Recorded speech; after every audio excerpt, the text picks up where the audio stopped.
Okay, hello and welcome to the first tutorial video for the Final Fantasy Z card game. This first video we're going to cover the card types that are in the game, so let's go ahead and jump right into the characters.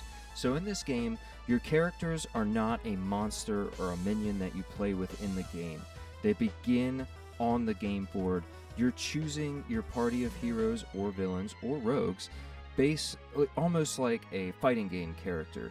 You're playing as these characters and you're going to battle against another party of characters. So to specifically kind of dive into the character cards, each of them have one to two synergy symbols, which for Cloud, you'll see he's got the swords at the top right, Tifa has the swords at the top left, and Aerith has the white mage symbol from Final Fantasy XIV on the top left.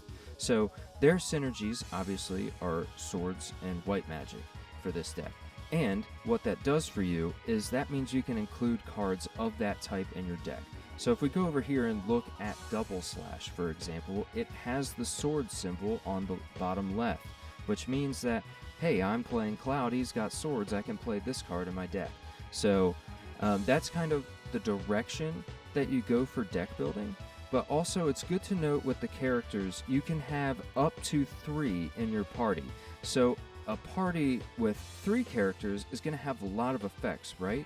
So if you were to have 2 or 1, the advantage is that you're going to deal more damage, which I'll talk more about when I upload my video about mechanics and keywords, which is coming up tonight as well.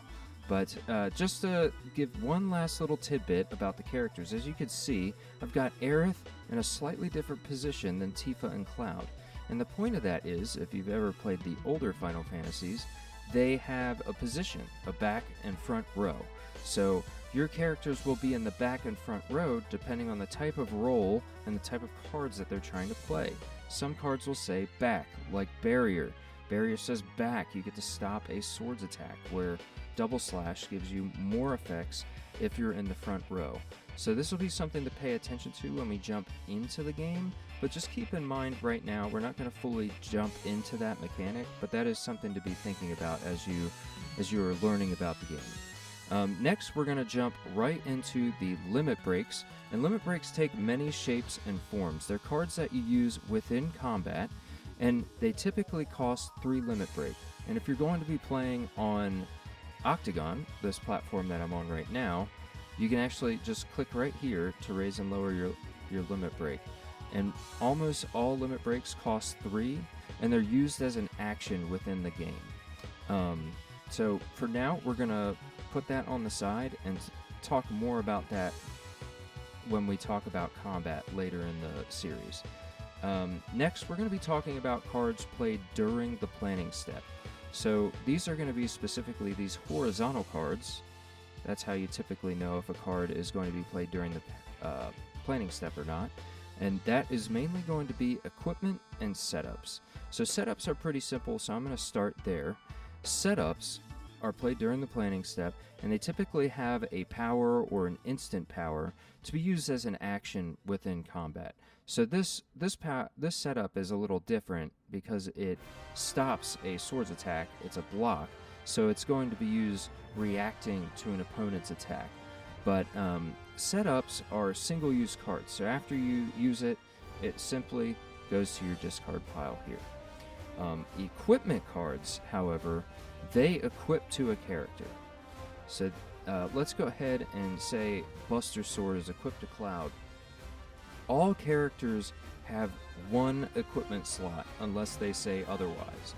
Some characters will say equipment 2, and that number can increase all the way up to 7. So depending on the type of character you're playing, you may have more equipment slots than others.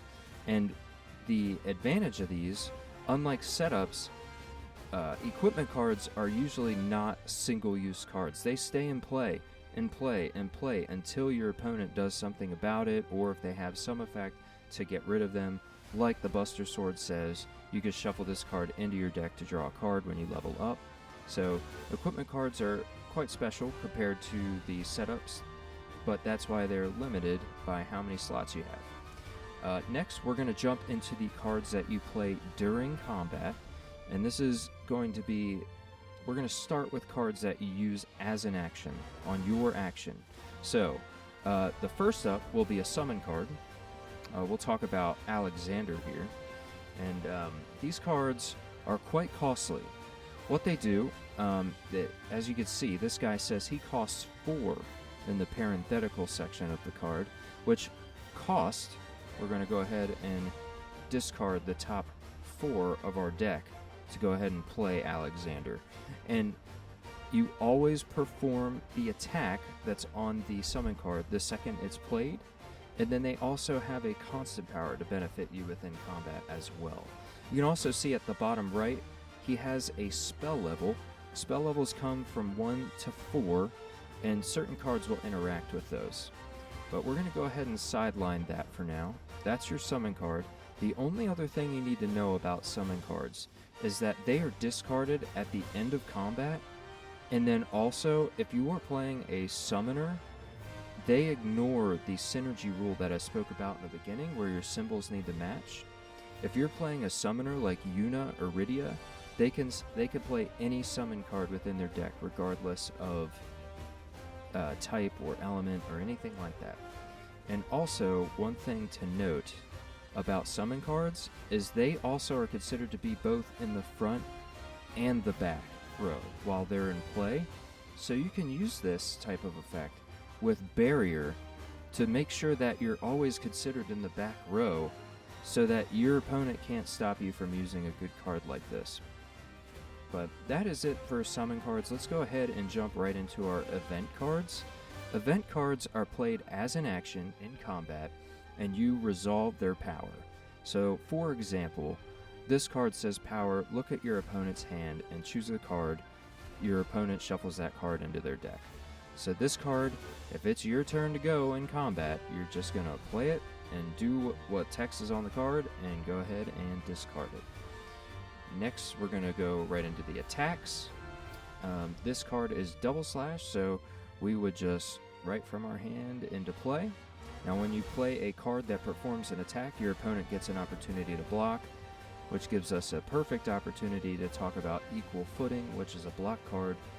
It says stops a sword attack, so your opponent would attack you with a card like double slash, and then you could play this from your hand to stop the attack. And I'm realizing now I did not get my magic card out, the last card type. Had a feeling I was missing one. Let's go ahead and pull this guy out. And this is going to be a magic card, Holy. Magic cards are very similar to attack cards and a little bit eventy in nature as well.